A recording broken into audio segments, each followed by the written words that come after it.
it's probably rude to eat on the live stream, but my wife just gave me that. It was like a brownie thing. Man, it was super good. So it was probably ugly watching me eat, but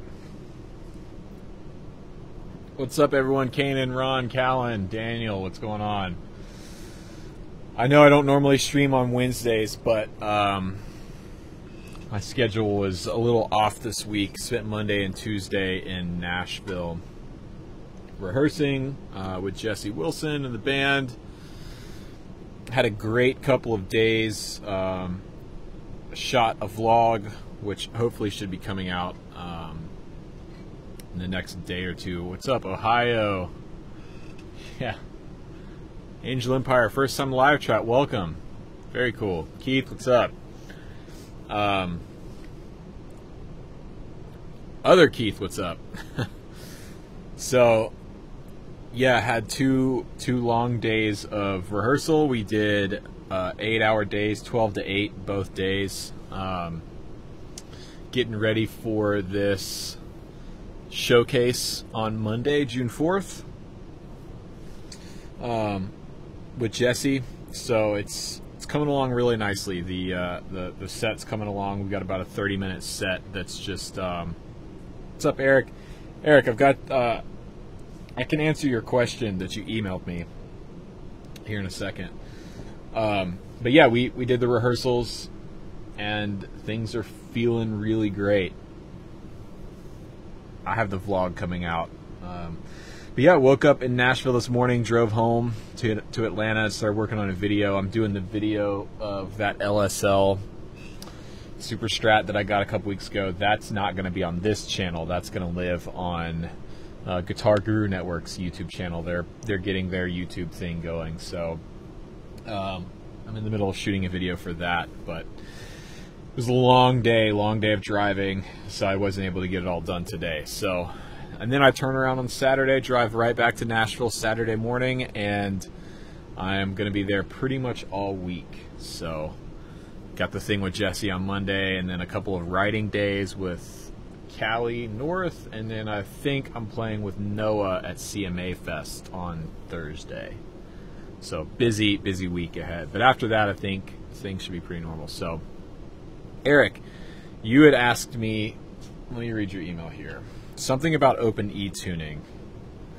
I have right here. Quick question: when you tune to open E for slide, do you retune to standard when I'm done? Not always. I mean, usually if I'm playing a lot in open E, if I'm practicing or whatever, I'll usually leave at least one guitar in standard tuning. Oh, Canaan, thanks, man. Appreciate it. I'll have one guitar in open E and just leave it. I actually haven't noticed any real difference in like setup if you leave it in open E, if you leave it in a tighter tension for an extended period of time. I personally haven't noticed anything. It's not that it's not happening. It might have an effect on your setup, on your neck, but I don't know. I'm going to see my buddy Dave Honorado tomorrow. I'm doing a video with him and Rick tomorrow night, so I'll ask him, get his thoughts. But in my experience, it's totally cool to leave a guitar in open E. Callum, what Super Strat am I using? I'm doing a demo video of this LSL. I had it on the stream a couple weeks ago when I first got it. It's pretty cool. Not normally the type of guitar that I go for, It's out of my wheelhouse a little bit, but that's cool. I like getting my hands on stuff. This is not something that I would like normally grab myself, and so it's cool to kind of play it. And I'm writing a track for the video. I'm playing a track, so it was cool to get creative. This thing's really versatile, man. If you're into, it's like a pretty modern usable instrument, honestly. Like, I could see this being a really good instrument for somebody who was in, you know, maybe you're in like a wedding band or a corporate band or some kind of band where you have to cover a lot of different material in a night, and you maybe only want to take 1 or 2 guitars, and you have to play rock, maybe some blues stuff, some funk stuff, you know, all those different sounds. A guitar like this could be a cool option, you know, because it's got the coil split on both humbuckers, and it's a 5-way switch, so you can get those Strat quacky tones on there. It's also got locking tuners on it, which are awesome. I mean, almost a must for me now. So, Hank, if I've answered it before, what mic am I using for the stream? This is a Neumann U87. It's one of the new ones. It's an AI. It's not a vintage one or anything. What's up, Desmond?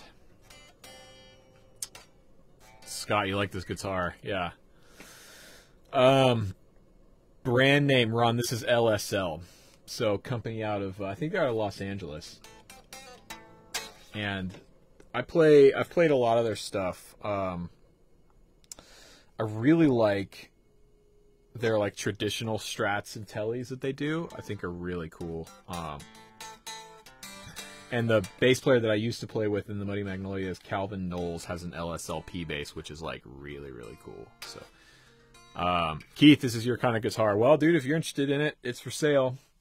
Guitar Guru Network, you can check it out. I think it has a posting on Reverb right now for it. So, I actually don't know how much they're asking for it either. Oh, come on, there we go. So I'm going to finish that video up tomorrow. Approximate price, Ron. Let me look. I actually have the Reverb listing right here. Let me look it up.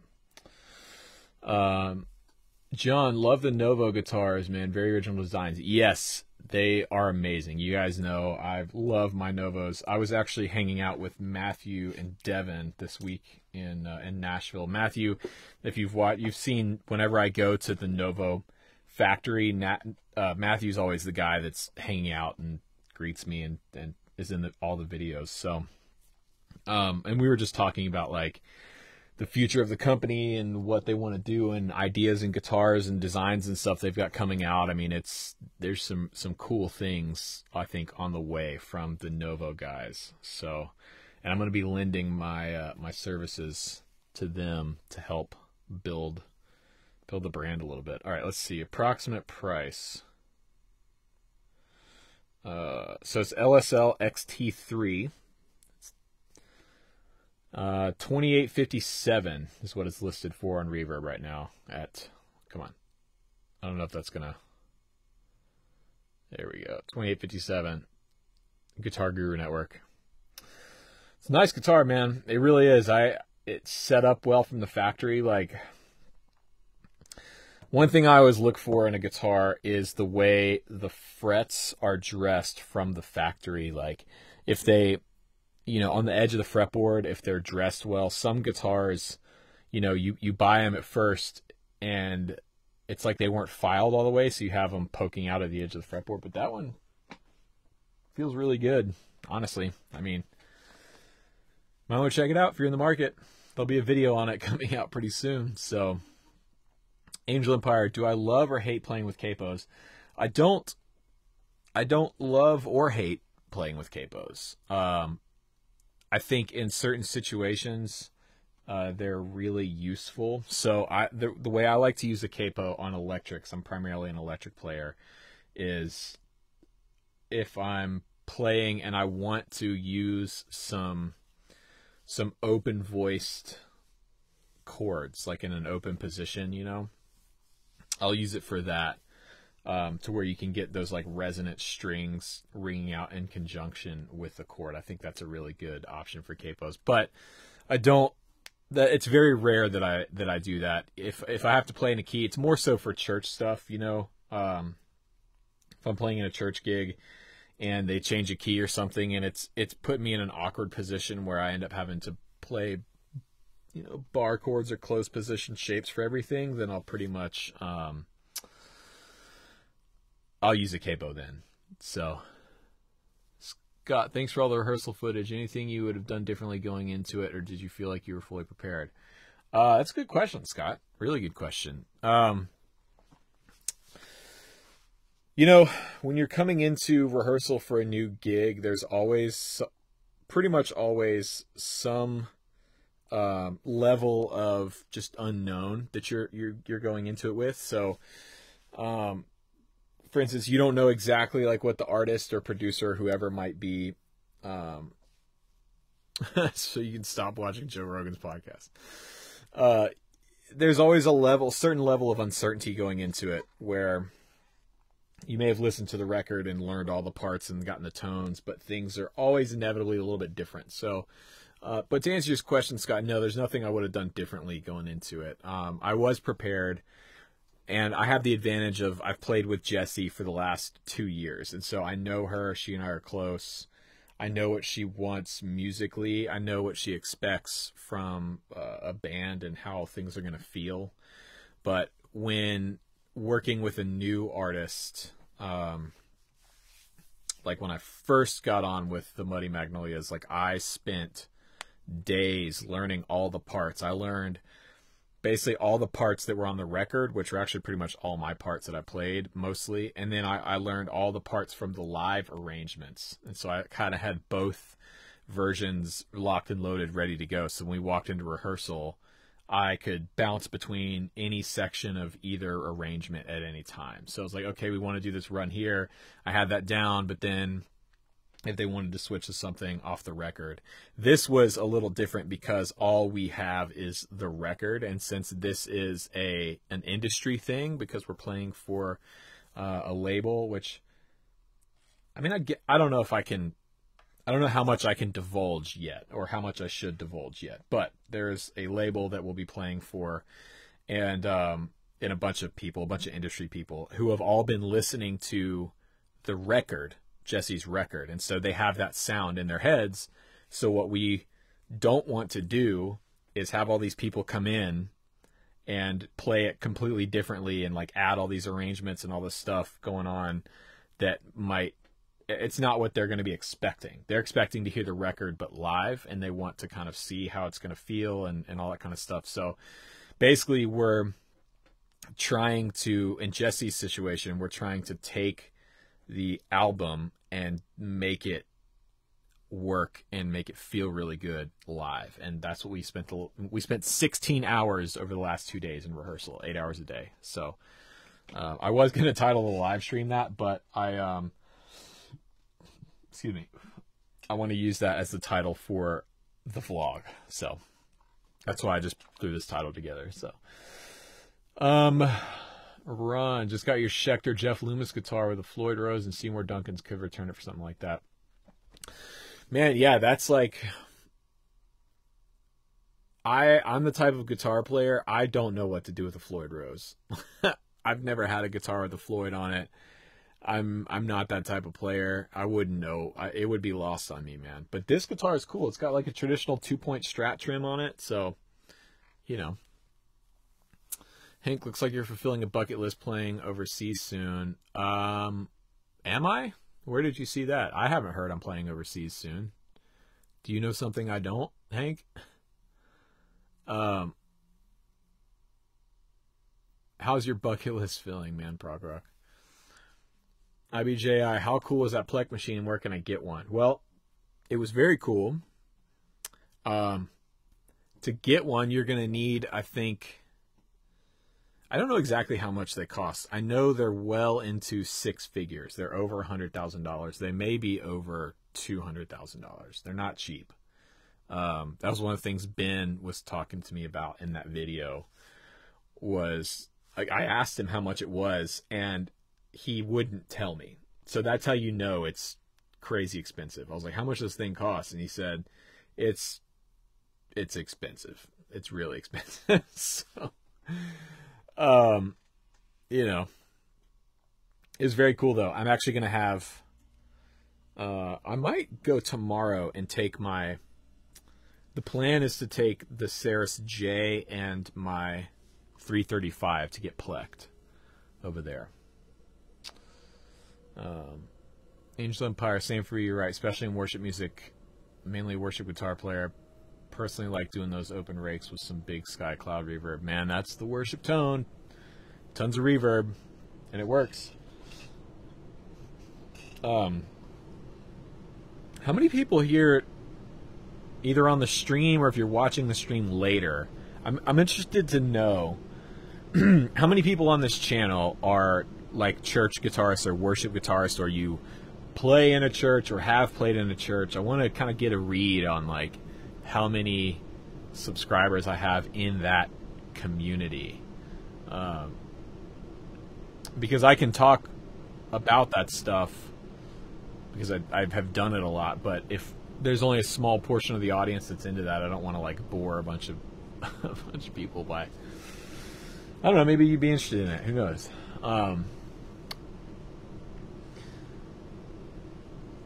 Desmond, yeah, I know you play in church. Andrew, you do? Okay, cool. Ron, you have for over 40 years. Right on, man. Wow, so you've seen some changes, I'm sure, in the church worship world. Oh, wow. Okay. Steve, Caleb. Right on. Angel, you're a Gretsch player as well. Prague, no church.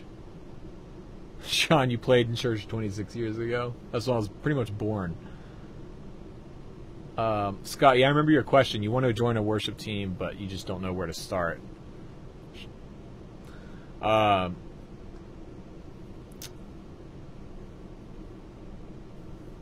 Worship, Stratocat, no God for you. That's cool, man. Totally cool with me. Worship producer at church. Also lead worship. Also playing lecture. Okay, cool. Eric, yeah, no church. Okay, so that's interesting. That's actually kind of like what I expected. It's sort of like half and half down the middle. So that's cool.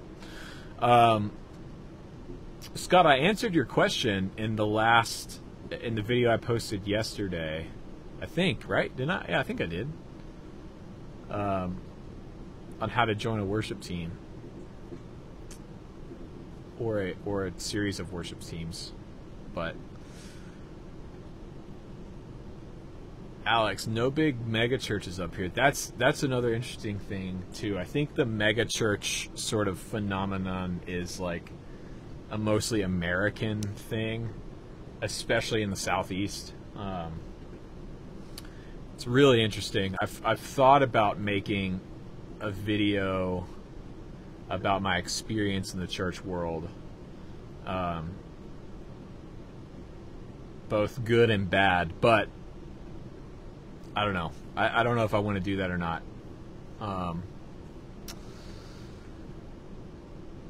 That's interesting. Does anybody here? We have some Nare Soul subscribers, right? Nare and I have been talking about doing a video together pretty soon. In fact, we are doing a video together pretty soon. We've got the concept. We've got the concept down. It's just a matter of like executing it. It's going to be. Yeah, Scott. It's the why not the PRS video. It's the one I just posted yesterday. So I'm pretty sure. I did answer your question in there. So check that out. But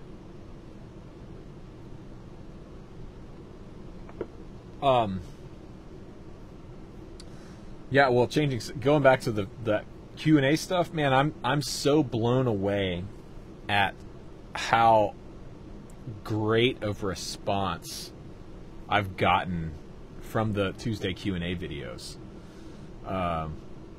That's amazing. So thank you guys for supporting that. It's really, really cool. It's really cool. Yeah, she was. Okay, Nare, yes. So I talked to her yesterday. She and I had a really great conversation on the phone yesterday.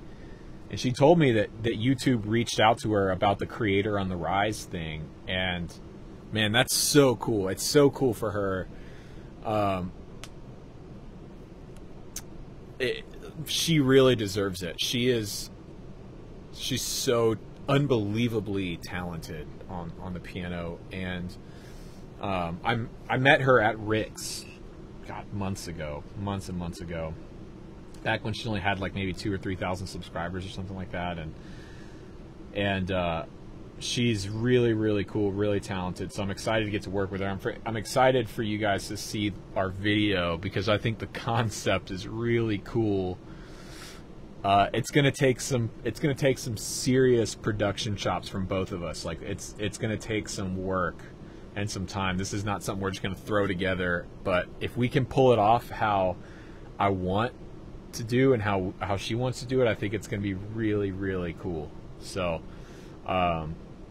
Nara, if you're watching, I'm really excited. But yeah, we talked yesterday about her Creator on the Rise thing, and it's so cool to see that. It's for me, it's really encouraging, and I told her this. It's really encouraging to see, you know, she's a little bit ahead of me as far as like time invested in YouTube and making videos and stuff, and so it's cool to kind of see. I guess she's somewhat of a peer of mine on this platform, and to see her have so much success and people find her content and her channel and like really dig into it and invest in it. First of all, she deserves it because her videos are badass, but I just think it's really cool. Alex, you found Rick through me. Right on. Well, that probably makes one person. Ron, Rick just popped up. Yeah. This, like I said, this schedule for me is a little different this week. So I'm going to keep going. Anybody wants to jump on over to Rick's, that's totally cool. Thanks for hanging out. But I'm going to keep going for a little while here. Let's see here. John.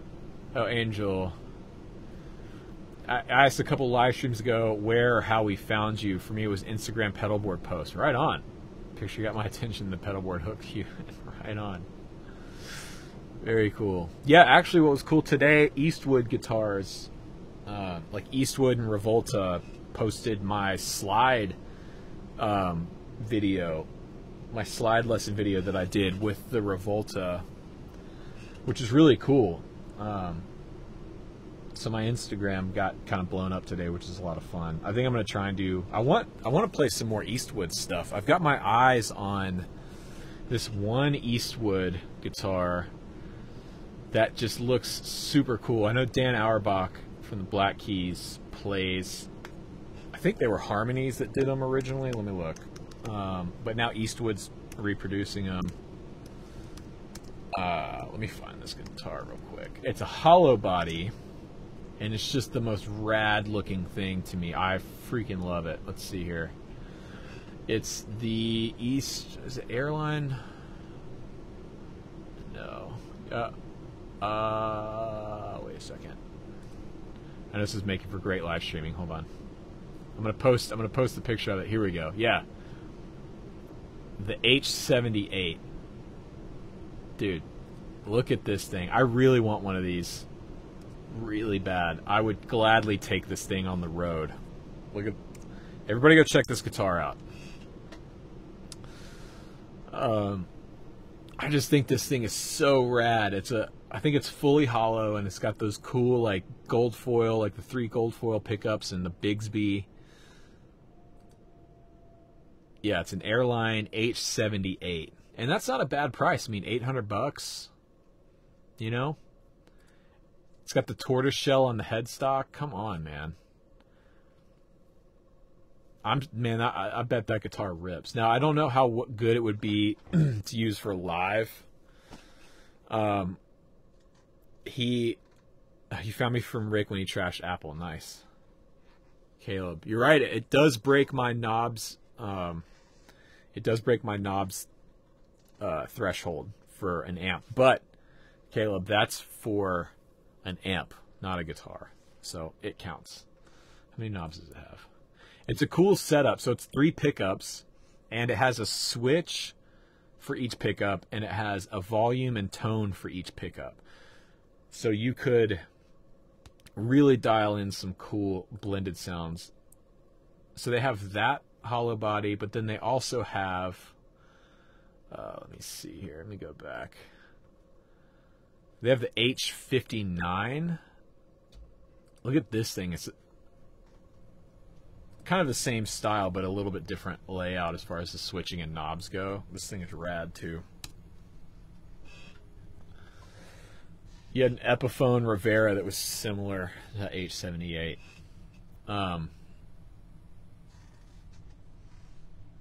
Stratocat.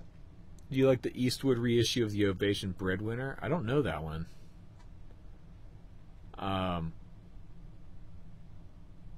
Let me see if it's on their website. The Ovation Breadwinner. Let's see here. Let's go with classic, maybe. Interesting. Oh, they got some cool basses, too. Nice. Anyways. The stream's kind of all over the place tonight. I don't really have a theme that I'm talking about, but... Yeah, Keith, I think it is really versatile. I just want it because it looks rad and it probably sounds rad. I don't know how it would be for live use because I think it's fully hollow, so it might be. It's the main reason I don't use my Black Falcon live very often, because unless you're on in-ears, which we're not yet with Jesse, we might switch to in-ears at some point. But when you're on wedges on a big stage, that Falcon just feeds back in a heartbeat. It's tough to control. So, Angel, who or what inspired me to buy a Gretsch guitar? I've just always loved the look of a Falcon. You know, let me grab it since we're talking about it here. I mean, this thing is just, it's the coolest looking guitar ever. Oh, it's still in Dadgad from my live stream a couple of weeks ago.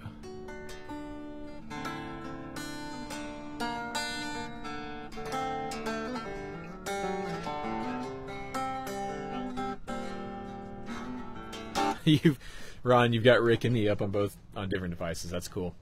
So yeah, it was no real one person that inspired me to get this guitar. I've just always loved the look of them, and I've loved that Gretsch kind of sound. I had some friends that played like duo jets and stuff, and I really liked them. So I was able to get this guitar for a steal at Atlanta Discount Music a few years ago. They had it. It had been sitting in their shop for, God, maybe close to a year. They had this thing sitting on the wall, and I think almost every guitarist in Atlanta had come through and played this guitar because it had been there for so long, and it was the only Black Falcon. So whoever would come through, they would pick it up and play it and check it out. And they had it on sale.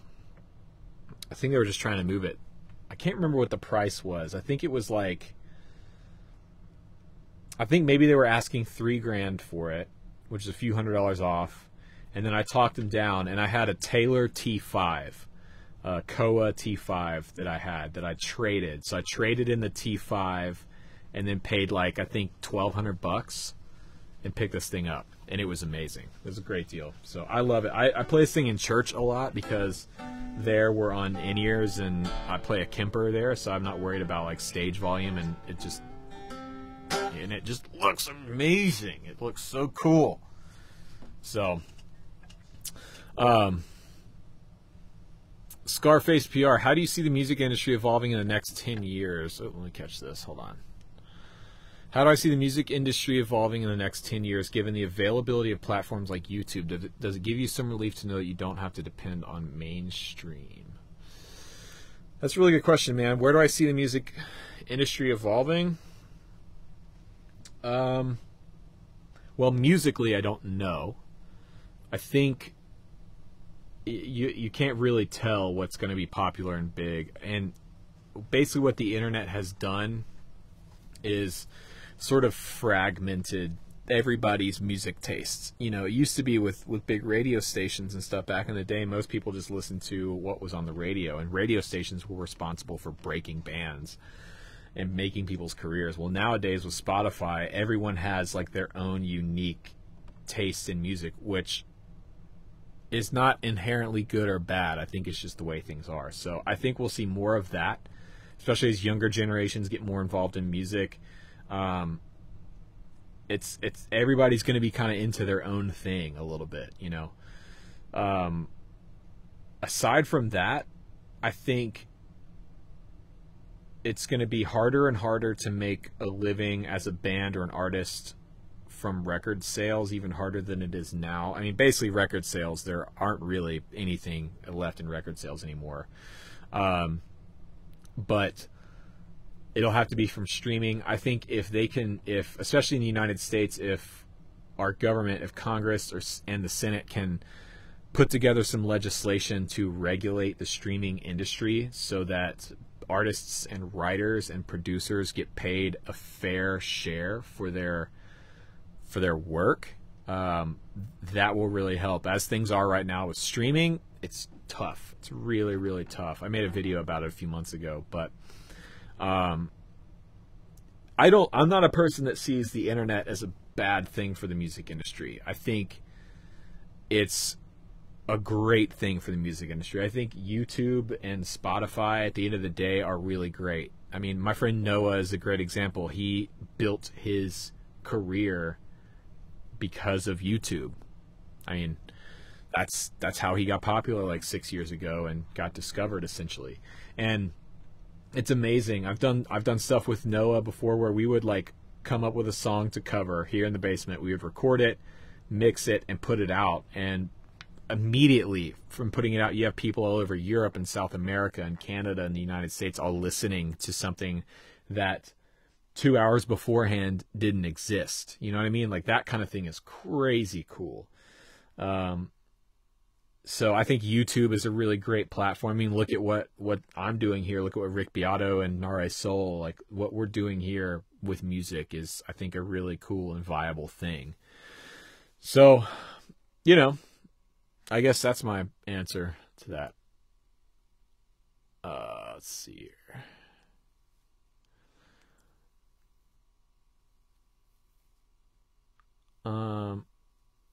Have I ever been a Les Paul fan? Yeah, I used to have a Les Paul. I sold to buy my Novo. I am a Les Paul fan, sort of. They're not my favorite guitars, but I have played a couple that I really liked. But I think for me, the Les Paul shape, I think they're just too small for me. I'm a tall guy. I'm like 6'3", and so I like big guitars. Like this Falcon is a big guitar. My 335 is a big guitar. Even the Novos, those are not small guitars. So I think the Les Paul shape is, I don't know, I just don't really like it. I don't think it fits me well. It doesn't fit my body well. I don't think it looks good on me on stage, you know? Angel, for you, it was the look as well, but I have to admit I saw Nigel Hendroff play a Duojet in 2006. Yep, that'll do it. John, you liked my PRS take on the Silver Sky. Thanks, man.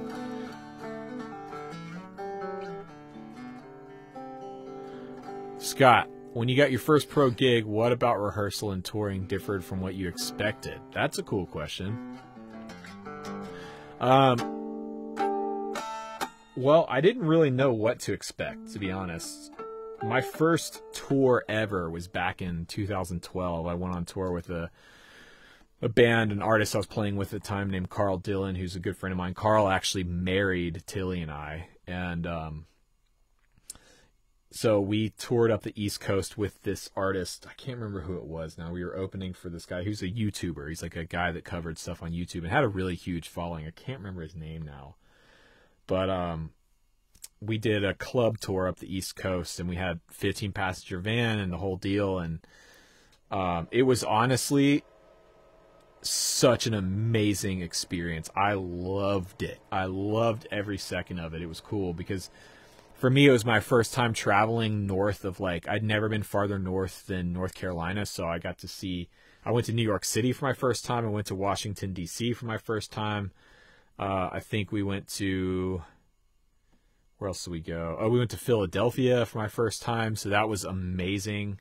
And I just had a great time. And so that was a lot of fun. But as far as like expectations, I really didn't have any. Now, and to be fair, that wasn't like a pro tour. That was kind of something that was kind of thrown together. Like Carl wasn't on a label. He wasn't on a booking agent or anything like that at the time. So we just kind of, I think, put that together ourselves. But then I started touring with Noah, and that was definitely more of a pro situation and still tons of fun. And then with the Muddy Mags and now with Jesse, those have been the most pro things I've done so far. They've, we've been on tour with we toured with Grace Potter, with the Revivalists, with we've done a bunch of festival stuff, open for Beck, and I mean, God, probably 200 gigs I've played with them in the last 2 years, maybe. And God, who else we toured with? Grace Potter, Gary Clark Jr., but that was before I was with the band. Anyway, God, there's a couple other acts I'm not remembering. Oh shit. I can't remember. They're a blues trio that had a song that blew up last year. It's oh God, why can't I remember their name? The record company. We toured with them right when they hit and they were blowing up. So anyway, that's been a lot of really fun stuff. When you're touring with a band like that, it's just a different level. There's a certain level of like professionalism that is involved. You have a tour manager, you're working with management back home in Nashville, you're working with a booking agency that's handling a lot of stuff for you, so there's expectations, and especially if you're touring as direct support with a bigger band, there's just things that you learn along the way, interfacing with their team, with their tour manager, with their crew, learning how to like be respectful of their sound check time. And there's a lot of stuff to learn. It's when people talk about paying your dues, that's part of paying your dues, is like learning sort of the etiquette of the industry in a way, where what you don't want to do as an opening band, as direct support for a band, you basically want to be out of the way as much as possible. That's how you continue to get booked and work, is all these big acts, they all talk to each other, they all a lot of them know each other and everything. And so if you're some band that's kind of a pain in the ass on the road and you're unprepared, you're rolling into sound check late, or you're late for a bus call or load in or whatever, these road managers, these booking agents, these guys all pay attention to that stuff. You have to learn how to be quick in setting up and tearing down your gear. You need to be respectful of like people's space and everything. So those are all lessons that I've learned being on the more pro touring circuit. And I'm really glad that I've done that, because now when you do get to that point in your career where you are the big touring act and you are the headliner, you know how to treat your openers, you know how to interface with them, you know how to be respectful of them. And it just, when you're on the road with another band, you want everything to go smoothly, you want everybody to be cool, you want all the relationships to be right. Like, you don't want to add any more stress than there already is with touring. So yeah, I forget what the original question was, but there you go. Just have to do the right thing. I don't really understand why I can't pay an artist $1 to use a song on one of my vids. Yeah, I think finding licensing for like video creators, that would be a really cool thing to do, make it easier for content creators to get hooked up with musicians and publishers. I think it'd be really cool.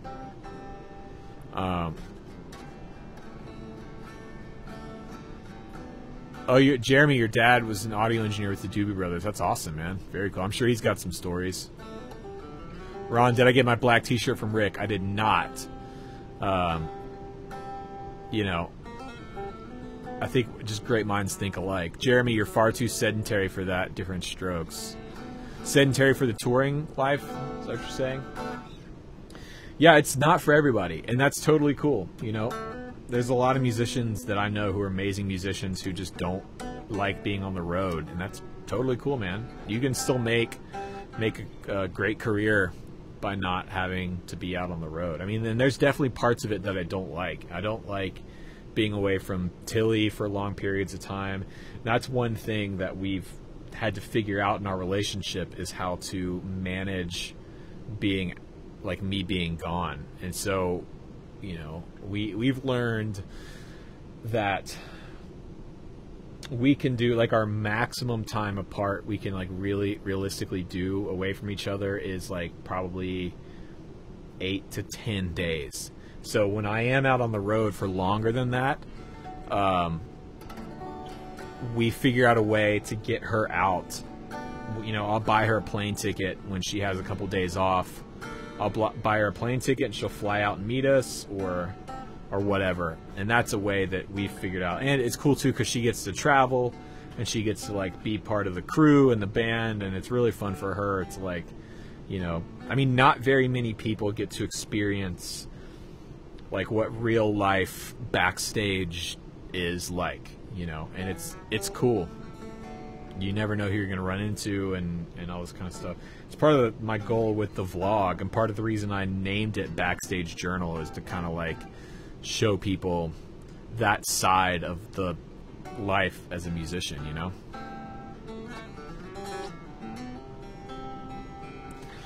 Just like the home life, doing weekends some people are just wired that way. It's okay. Jeremy, you're not a road warrior, and your dad has many stories. He wants me to help him write a book. There you go. Well, if you ever write that book, let me know. I'd love to read it, man. It sounds awesome. Brian, you spent time on the road in a converted Greyhound bus for a couple years, but it was before I got married. Loved it. It's cool, man. Traveling is where it's at. Luke, you got burned out on touring. Now we limit it, and I practice more and love the shows we do, play more. Not to mention write more music in general, all around happiness. Right. You know, maybe one day I'll get there. I'm sure after years. I don't know how long or if that will happen, you know. Personally, it's kind of maybe an overly romantic idea, but you know, I'm from Atlanta, and so a lot of the Zach Brown band, they're all local Atlanta guys. They all pretty much live in Nashville now, but I have friends that know those guys, and we played in Mexico last year at his festival, at Castaway Festival, and the coolest thing to me was hanging out with Matt, their bass player, after one of their sets one night, and he had his wife and his kids out on the road with them, with the Zach Brown crew. And to me, that was really awesome to see. And he takes them, I mean, all over the place. His kids are young, and they've already been, like, all over Europe and all over the United States and Canada and everything. So to me, I think that would be a really cool way to have a family. Now, you have to be in the right situation. He can do it because he plays in Zach Brown band, and those guys, they tour right. Like, Zach Brown knows how to tour, that's for sure. So maybe, like, if Jesse ever got really big, or if I was with another artist that the situation was right, where I could have Tilly and maybe one day our kids out on the road, that's one thing I would really like to be able to do, is like raise a family and have them be able to see the world and travel and see different cultures and experience music firsthand, you know, from side stage, and get to meet really cool musicians and everything. I think that would be amazing.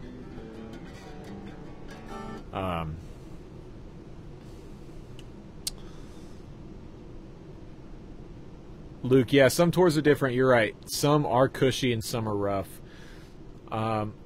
Luckily I've not really had to truly road dog it like some people I know. Some people I know have had some pretty rough tours. I've got some stories, but I really haven't been. I've lucked out, and most of the time when I tour, things are pretty good. Now, you know, you do get occasionally like some really sketchy hotel rooms, or you do have to do overnighters in the van where you like drive through the night to get to the next town or whatever, and those really suck. But other than that, I haven't really had any super bad experiences.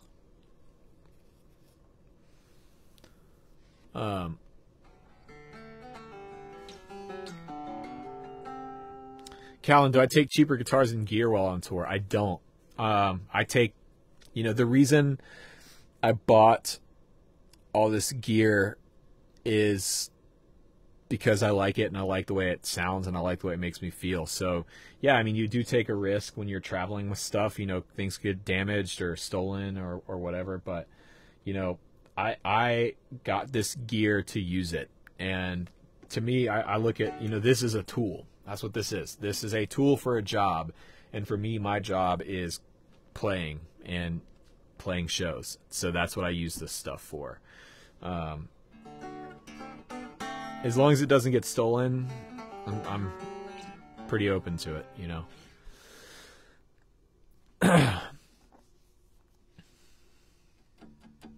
Should put this thing back in standard.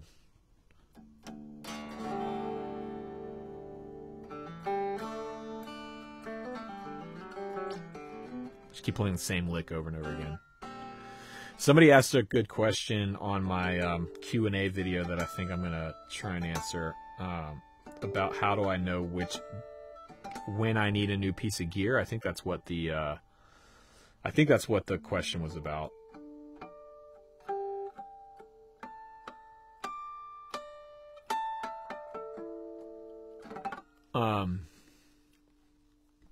Michael Reinhardt, do I have separate insurance for your gear? Is it under homeowners insurance? So, I don't have separate insurance. I probably need to get some.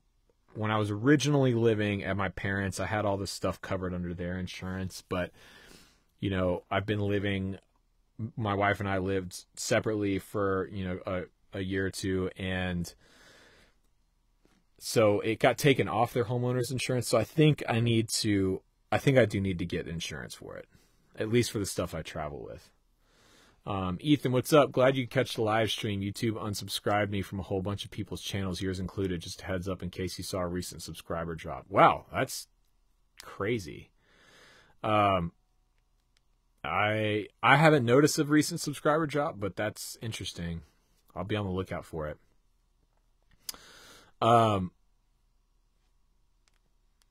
John, you've never seen my 335? Well, I'll show you my 335.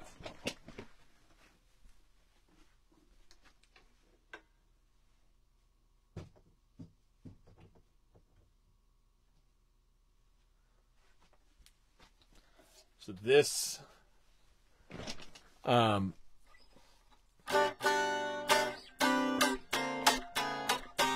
this is it. Ron, yeah, I do, and I have an inventory of all my gear. I've got an inventory list that I keep up with pretty stringently.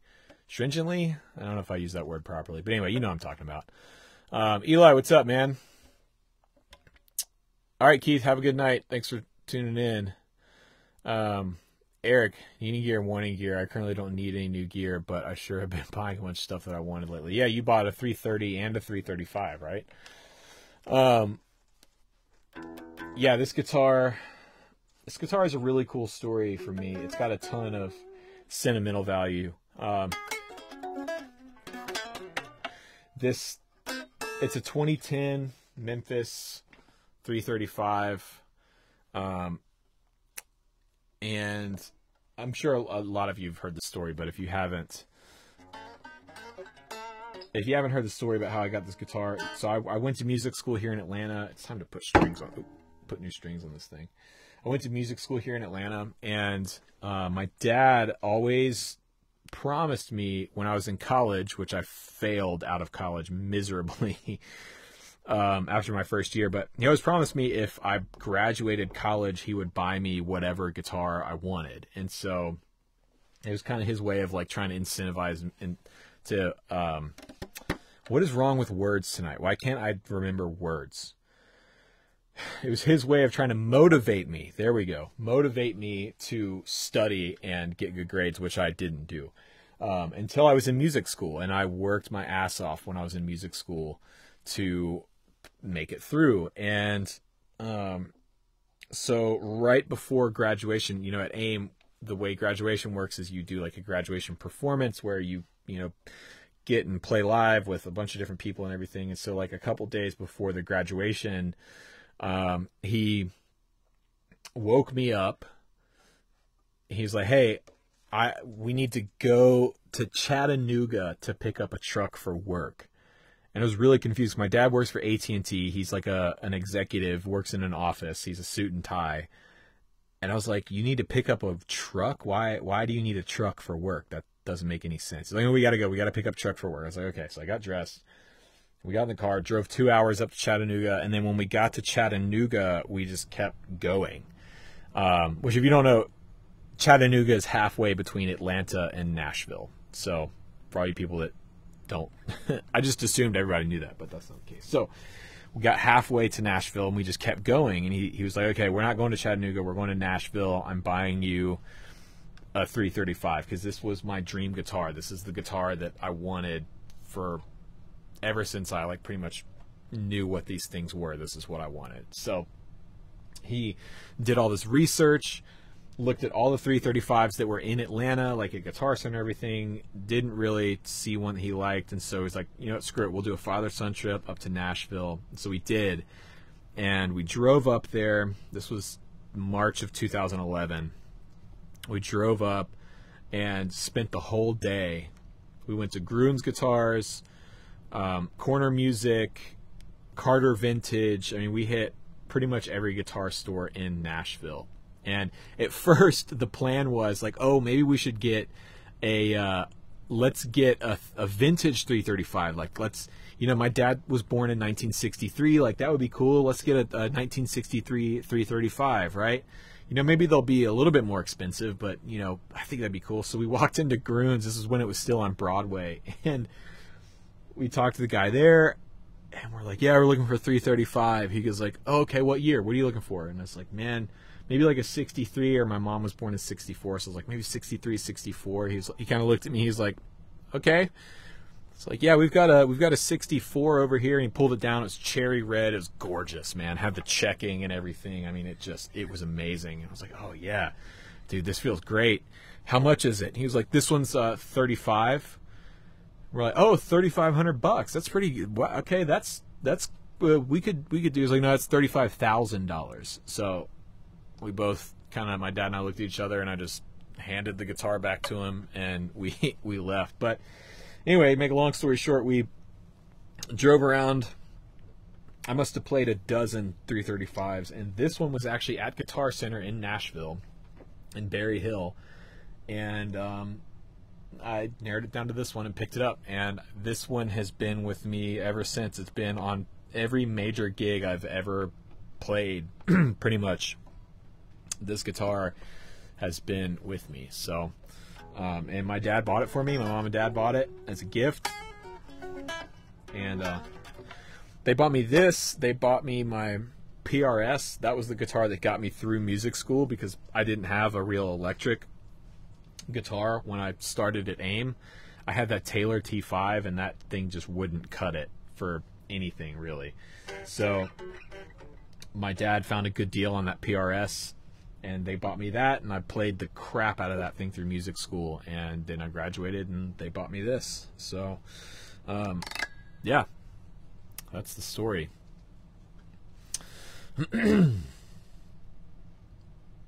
Yeah, Jeremy has seen lots of time on this channel.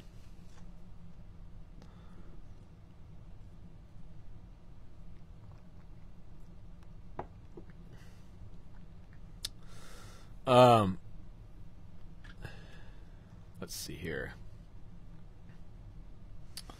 I need like a 58 or 59 reissue 335. Yeah, those are sweet. Ron, you may trade your Schecter for PRS. That would not be a bad idea. I would definitely do that. Trade up for PRS.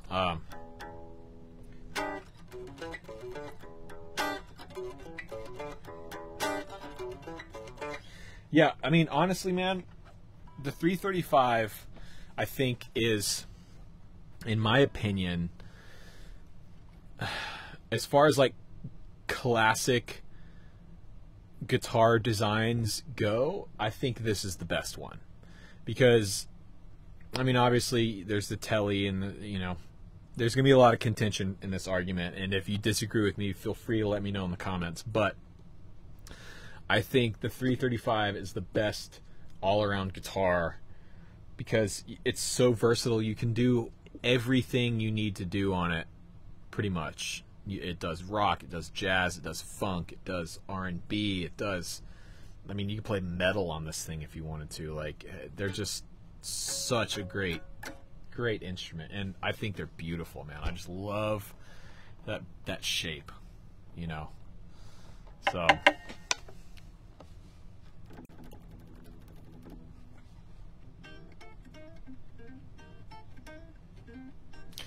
what year is my 335? It's a 2010. So it's a 61 reissue. So it's a basically it's a copy, supposedly it's sort of close to a copy of a real 61. I'd love to have, my dream one day would be to have a real 61 that basically is the doppelganger to this guitar. But that's very expensive, very expensive. Eli, it's like a Paul with vibe and lighter. Yes, it is exactly like a Les Paul with vibe.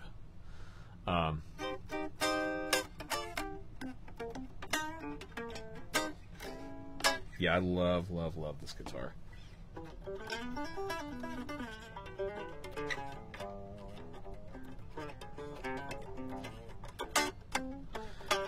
The sad thing is now, though, because since I've gotten the Novo, this thing doesn't see as much life. I do take it with me. This guitar still goes on tour with me. So when I go on the road, I'll usually take 3 guitars. Now it's both Novos, so I'll take the Saris J, the Saris S, and my 335. And depending on what type of set it is, if we're headlining, I'll use all 3 in the night. If we're opening, I will pretty much use 1 or 2 depending on if I have to use a different tuning. And I'll use another as a backup. So I'll keep all 3 on stage. That way, if I blow a string or something, I have one I can just grab and keep going. But this guitar has been on every tour with me I've ever done. It's been on the road. So it's been all over North America. I didn't take it to Mexico. I took my Les Paul to Mexico because I don't like flying with this if I don't have to. And I didn't take it on the blues cruise, on the Joe Bonamassa blues cruise. But other than that, it's been with me everywhere.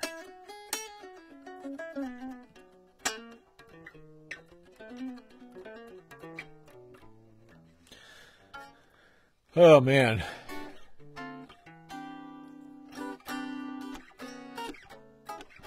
Eli, in 10 years, the wood will really come around and the tone will mature. I mean, this thing is, it's 8 years old. So it's almost already getting close to 10. And I have noticed it has opened up. It has changed a little bit. But, it's Gibson's, this is not like the wood they were using back in the 60s. It's definitely green, newer wood. But, I don't care. At the end of the day, who cares what type of top it's got on it, whatever. It makes me feel good when I play it, so that's all that matters. What type of pick do I use? I kind of just whatever. I like really heavy picks. I can't play mediums, and I think they shouldn't even make light picks, personally. I don't know very many people that play light picks. It's like you're using an index card, essentially, to play guitar. So right now I'm using these. I go back and forth. I use these like Dunlop, like the Gators, whatevers. I really like. These aren't the right ones. I bought a pack about a year ago, and then I haven't been able to find them since. But these Dunlop the Prime tones, they're supposed to be like close to tortoiseshell, which who knows, but I really like these a lot. And then I also like V-Pick a lot, the acrylic V-Picks. I don't have any right now. I've either lost or played through all of them, but I like V-Pick a lot. I'll pick some up next week when I'm in Nashville, but I like heavy picks. Master Volume, new guitar day here. Grabbed a Cloud Series R7 Gold Top. Wow, man, very nice. We're trying to find a Cloud Series. You ever go down the Les Paul route? Cloud Series, so is it chambered? Is that what the Cloud Series is? I'm not familiar with that. Eli, I don't have any temperature or humidity issues down here. I do keep a, you know, a humidity gauge. I don't know how accurate this thing really is, but, you know, that's what I keep in here. And I do have a humidifier over there, so during the winter months, I just keep that thing going constantly. Use the 2mm gator grips. Kingster, come on, man, you got to step it up. Start going to a heavy pick, man.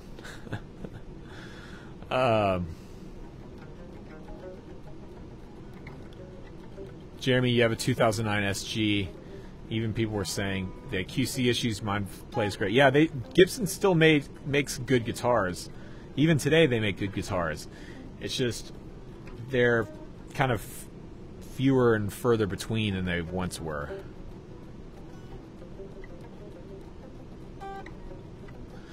You use the Jazz 3 Kirk Hammett signature. You know, when I was in AIM, when I was in music school, I played Jazz 3s. Just because that's what, like, everybody around me was using. Like, everybody, it was like a fad at AIM. Everybody had to have Jazz 3s. And then I'd like realized how horrible I sounded with Jazz 3s because they're too small for me, so I switched back to regular ones.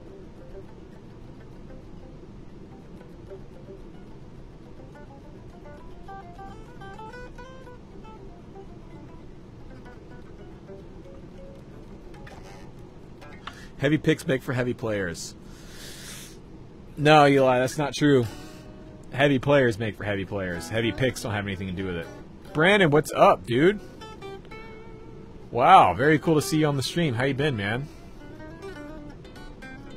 Brandon Styles. I played. I think it was just that one gig we played together in Savannah, right? A few years ago. That was interesting, man. I was totally unprepared for that gig. It was fun though. We had a good time. We played this. I think it was like it was this country gig in Savannah, Georgia. It was like a Hunter Hayes after party show or something like that, right? I can't remember, but somebody was playing in Savannah and we played the after party. Kingster, am I into jazz? I listen to jazz. I'm not a jazz player at all. Yeah, weird times. Eric, 2018 has been much better for Gibson quality. The 18s I've played have been great. Very nice.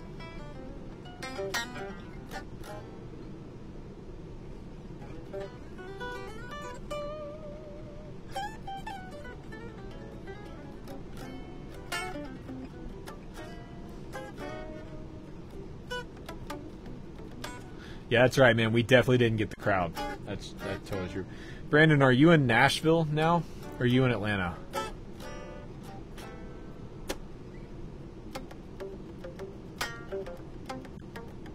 This guitar plays so good.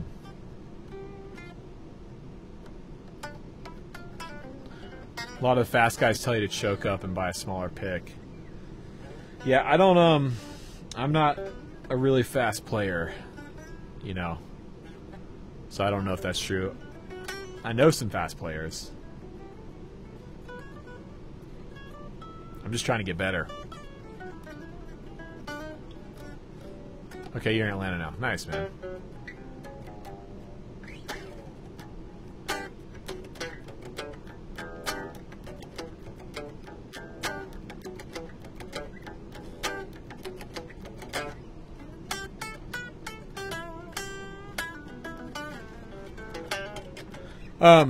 Well, cool.